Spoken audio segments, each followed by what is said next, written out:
episode of TMF, Barton. Thank you, mate. Great to be here. Awesome. I'm Tyson Letts, and this is 1988 World Surfing Champion Barton Lynch. Woo! Old, grey, washed up. Legend of the sport, as they say. Okay, so we'll just get straight into the questions. Let's do it. Always want to become a professional surfer from a young age, Barton?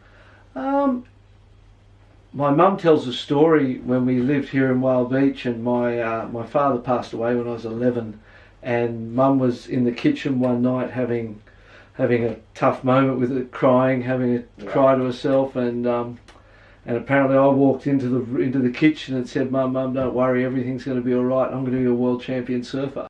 My mum always tells the story, so it had been there for quite a long time, I suppose. Wow, that's unbelievable. Yeah.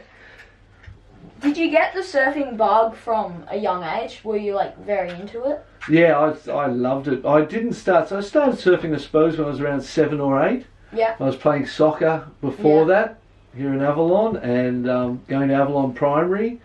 And I remember starting surfing at Kitty's Corner. I remember the first surf I went for, and there's a pretty funny story actually. My dad took us to Target to buy a surfboard, I was so embarrassed. And we were walking down the aisles in Target, and there are these plastic surfboards called pipeliners, and they had no fins. They had cut out grooves like channels in the bottom of them. Oh yeah, yeah. And I said to the shop assistant, I said, where are the fins? He goes, oh no, fins are old.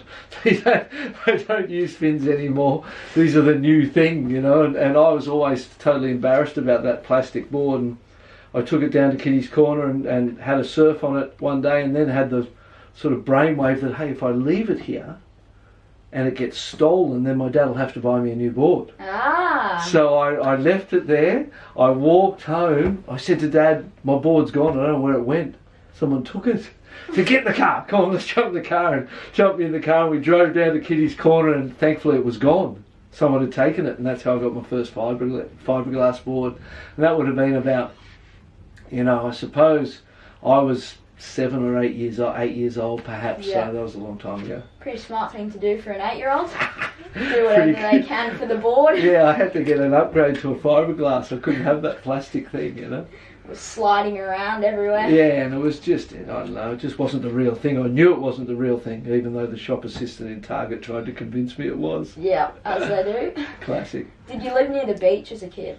Yeah, we lived, I literally lived at, the last house on the headland at Whaley? Oh, on the wedge end. Yeah. I lived there till I was 3, and then we moved down the bottom of the hill at 331 Whale Beach Road until I was 11, till Dad passed away, and then Mum moved us to Mossman around that time. And I remember just being broken hearted that I was leaving this area and not going to be living at a beach and not being able to surf, and because I'd kind of given up soccer, I'd given up everything to surf. Yeah. And that become the thing that I loved the most, and then we got taken away from it and moved inland, and so it was pretty heartbreaking at the time. At that age, around then, did you stop surfing, or what? How was the? I did. I stopped surfing for most probably 8 months or so, a year. I did year 6 at Avalon Primary, and then I moved to Mossman High. And I remember walking into school the very first day at high school, and I didn't know one single human being. Oh. I was and I was in a completely new town, a completely new school, and that was pretty daunting, It was pretty hard to walk into the school not knowing anyone, and then slowly I was looking for people that looked like they surfed. Yeah. And I found some kids that looked like they surfed, and then I got the courage up to go and ask them. Yeah. And I said, hey, do you guys surf? Yeah. And they went, yeah, we surf. And I was like, I surf too. And they're like, yeah, sure, whatever. Yeah. And I was like, no, I do. Where do you surf? And they're like, at Manly. It's, 7 miles down the road. And I was like, how do you get there? When, how? He goes, our mother drives us on Tuesday afternoon after sport. Oh, yeah. And I was like, do you think I could come one day with you guys? And so I kind of got back into surfing through meeting those kids at school, getting a ride down to the beach that afternoon. So every Tuesday well, and then I realised where Manly was. Yeah. It was quite a long way away, but I used to hitchhike. Yeah. Every single day of my, once I kind of figured it out, and there was a store aboard there at Manly where you could leave your board. Oh, yeah. You'd pay them to leave your board, so Yeah. you didn't have to travel with it on the bus. And then I kind of got a little older and didn't want to catch the bus. I wanted to hitchhike and get there quicker and free and not spend the money. And I would hitchhike Mossman to Manly, Manly to Mossman before school, Yeah. Mossman to Manly, Manly to Mossman after school, and go surf in the morning before school, go surf in the afternoon after school, and just get up and down to the beach as much as I possibly could. Yeah, very dedicated. I was super dedicated. It was really, and it was, I don't know, it was a different world back then, and you could hitchhike, Yeah. but it wasn't the safest thing to do, and I had quite a lot of interesting experiences getting in and out of strangers' cars. Yeah. You know, and I think that's where I learned to communicate. Was I wanted the people who were picking me up to have a good time. Yeah. I wanted them to see me on the road hitchhiking in the future and pick me up again. So yeah, it was tough getting back and forth to the beach. Yeah. Barton, who was your surfing idol as a grom? As a kid, there were local guys who you looked Yeah. up to, who were good, but on an international scale, it was a guy called Terry Richardson, Oh, yeah. who was from Wollongong. And Richo was a goofy footer, and he was the first goofy to ever win a CT event. Yeah. And he was a World Masters champion, and he's still a really, really good friend of mine. We talk all the time. Yeah. But back to hitchhiking, one day I was hitchhiking to go and watch the Coca-Cola surf about. Oh, yeah. I was on the side of the road in Mossman in my school uniform, and this blue panel van stops to pick me up, and I look in, and it's Terry Richardson driving the car. Oh, And he looks at me and goes, "What are you up to, Grom? Get in." And I go, "I'm going to see you, mate." And he's like, "Jump in." I jump in the back of his panel van. He takes me down to the North Narrabeen to the Coca-Cola surf about. I hang with him all day. I watch him surf his heats, prepare his boards, get ready, surf his heats. And then that afternoon he drives me back to Mossman and drops me off on the side of the road where he picked me up. And that was one of those days that really inspired me, and to think that he was a world champion, or a champion surfer, on his way to surf in an event, picking up a kid hitchhiking and giving him a ride. Yeah. Shows the type of guy he was. Yeah. Barton, what year did you qualify for the championship tour? I qualified in 1983. That was my first year on the CT tour. So I was 18 at the start of the year and 19 by the end of the year. Yeah. And made the top 16 in the world. Back then you had to make the top 16 to get seeded. Yeah. So there was the top 16 who were the seeds, and then trials. And everyone went in the trials to try and make it through to surf against the top 16 in the main event. And so I made that top 16 seeds in my first year on tour, and hung in there for the next 15 years. Oh, awesome. Yeah. So, was it hard on tour or lonely, or?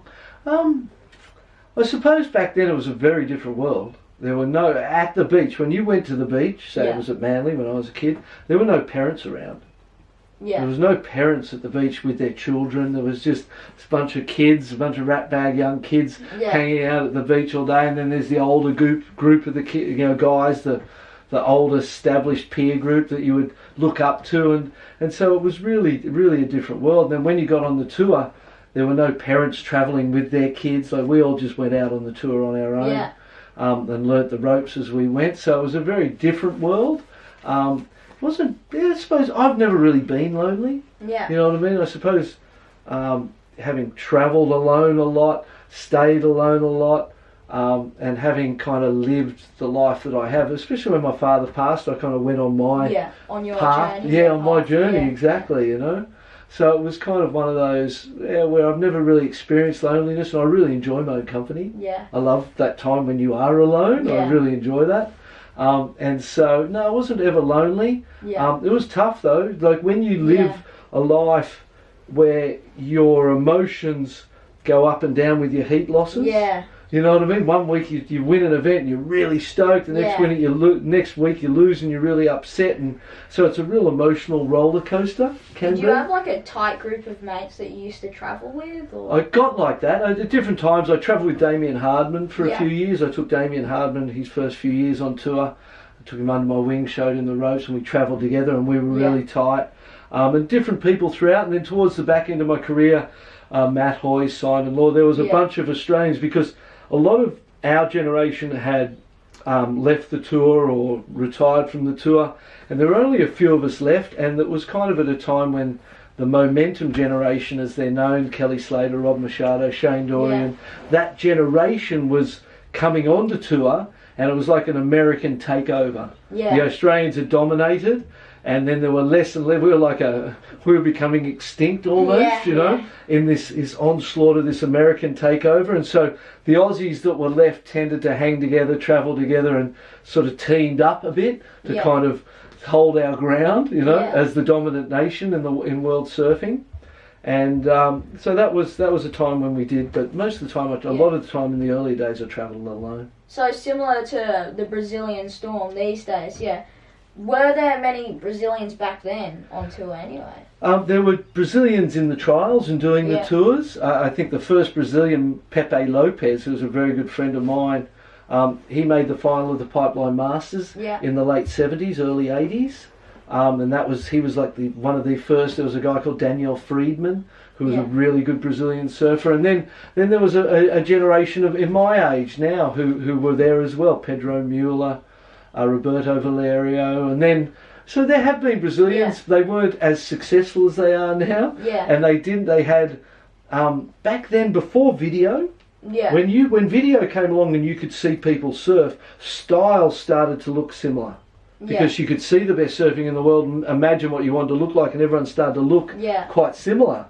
Back then, countries that we didn't see, you would see a surf movie once every 4 months, maybe. Once a 6 months. So you never really saw much surfing, and the way you surfed was your interpretation.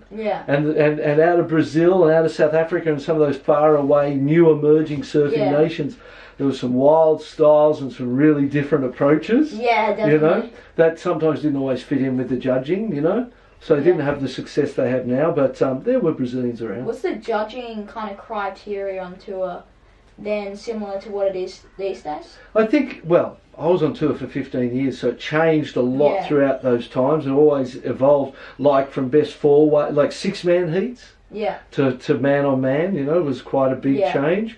And then used to do best four waves, the best three waves, the best two waves. It was a big change.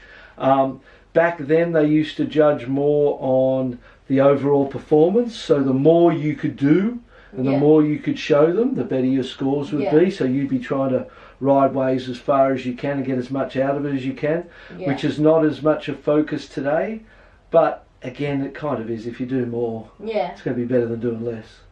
But they do consider degree of difficulty, I suppose, a little more than they did then. So you could do less now, it be more difficult, and still get a good score, where that wasn't so much the case.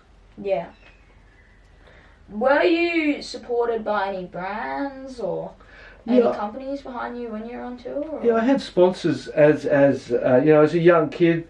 My first sponsor was Aloha Surfboards and O'Neill Wetsuits. Back when I was 14 or 13, that young age. Back then that was quite young. People weren't surfing as young as they do today, and they weren't getting as sponsored as young. They weren't getting as paid as young. So it was definitely a different world. 18 to go on tour was considered young. But I think that the sponsors were good. The Aloha and O'Neill were great to start, and then I had Platts, which was an old Australian surfwear brand. Billabong I was with, and back then there was even a point where I had a sponsor for tops and a sponsor for bottoms, because they didn't make everything. They have like a board short company and then a t-shirt company.